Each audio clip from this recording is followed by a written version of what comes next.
Hey folks, Matt from artoftheimage.com. Got a question for you.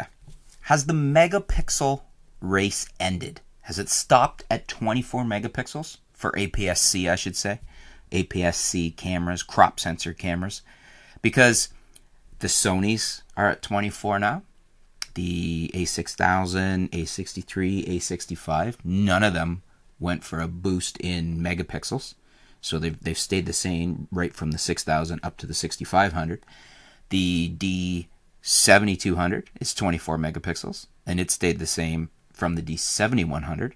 And I fully expect the 7300 will probably stay 24 megapixels as well, or the 7600, whatever they're going to call it. And what else do we have? We have the Canons. Canon's finally caught up. The M5 and the 80D are 24 megapixels. But they didn't decide to leapfrog and take a giant step past their competitors, or even an incremental step. They stayed at 24 megapixels. If memory serves, all the Pentax APS-Cs now are still 24 megapixels. And we are basically in a holding pattern. Even the Fuji X-T2, 24 megapixels, the latest and greatest. No jump. I mean, it was a jump to get there from previous ones, but 24. So, is that the sweet spot? Have camera manufacturers realized there's no advantage in going past that? Is that merely a temporary technological restriction? For some reason, are we at kind of a hiccup where we can't really go past 24?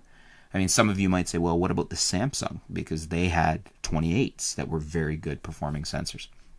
But maybe it's a combination of cost of manufacturing and available technology, and then being able to boost performance at that level rather than raising the megapixels, because performance is always at any given level is for all else being equal.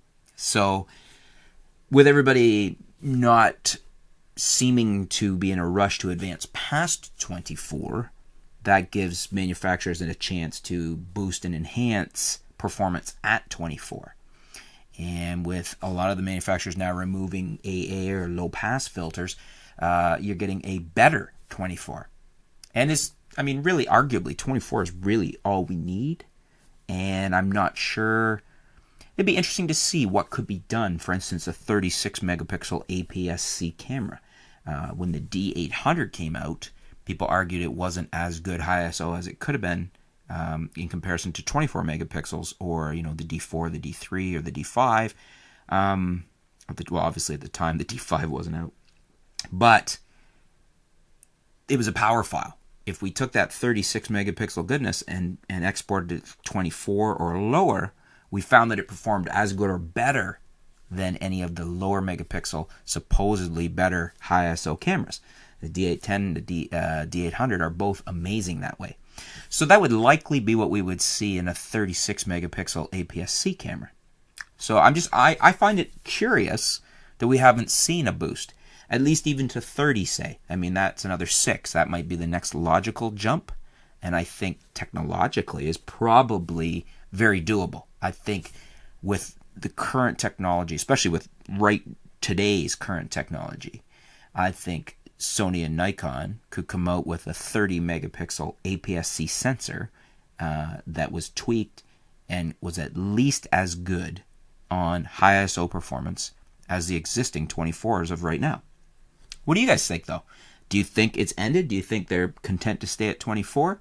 Do you think it's just a minor technological hurdle that they just is taking a little longer to go past this time? Do you think we're going to see a 30? Do you think that the D7300 or the D7600, whatever they're going to call the successor to the D7200, do you think that's going to be at 30 or above? Let me know. It's an interesting question. Has the megapixel race ended at 24 megapixels for APS-C? Let me know what you think. Leave your comments below. Let's discuss it a bit. Let me know what you think and why. Thanks for tuning in, folks. Stay tuned. We'll be back soon here at artoftheimage.com.